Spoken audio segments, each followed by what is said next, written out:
Ang video na ito ay tuturuan ko kayo kung paano natin ma-verify yung account natin sa Shopee account gamit ang ating email address at yung valid ID at i-fill out lahat ng information na hinihingi ng Shopee account. So ito lang yung ating gagawin. Open natin yung Shopee account natin. Yan. Once na open natin yung Shopee account natin, punta tayo sa profile natin. Click natin yung me. Dito, verify your email to help us to confirm your identity, protect your accounts. Click natin yan. Masiset up tayo.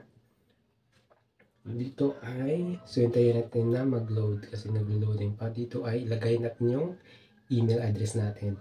Yung active email address natin. So ito yung active email address natin. CK or tapos once na tapos natin ilagay, click lang natin yung box, send me news on the latest updates, trends, and deals. So click lang natin yun once na tapos na yung paglagay natin ng Gmail account natin. gmail.com. Tapos click natin yan. Next, click natin yung next. Tapos dito hintayin lang natin na maglo-load yung Shopee account natin. So, hintayin natin yung verification ng Shopee na i-send sa ating email address. So, punta tayo sa ating Gmail account. Dito ay i-refresh lang natin to. So, ito yung Shopee account OTP or verification code. So, i-copy lang natin itong 834556. Ito yung verification code natin. So, babalik tayo sa ating Shopee account. Shopee account express emoji 834556 Shopee account, i-type natin yung 83556, click natin yung next.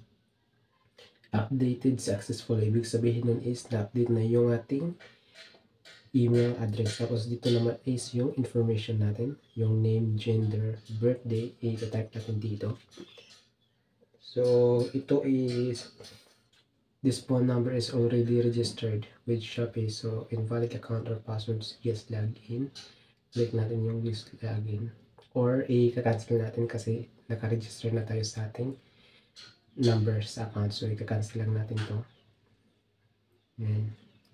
Click lang natin yung back para i-fill out natin yung hinihingi ng Shopee sa atin.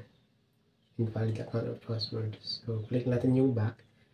Dito ay i-fill out natin yung pangalan natin, bio, gender, birthday, phone number. So, una ay mag-set tayo ng pangalan natin or nickname. Or yung totoong pangalan natin, ilalagay natin dito. Tapos, click natin yung save.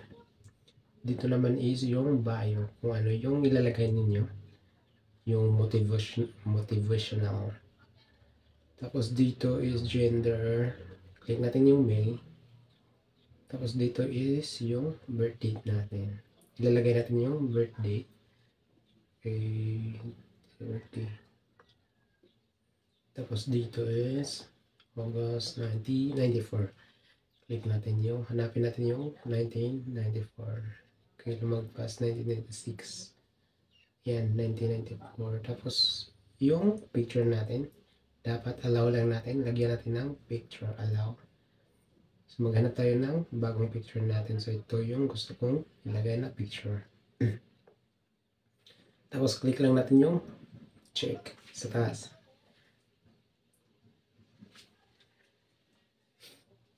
Tapos, click natin yung check para ma-save yung information natin. Okay? Ibig sabihin nun, ay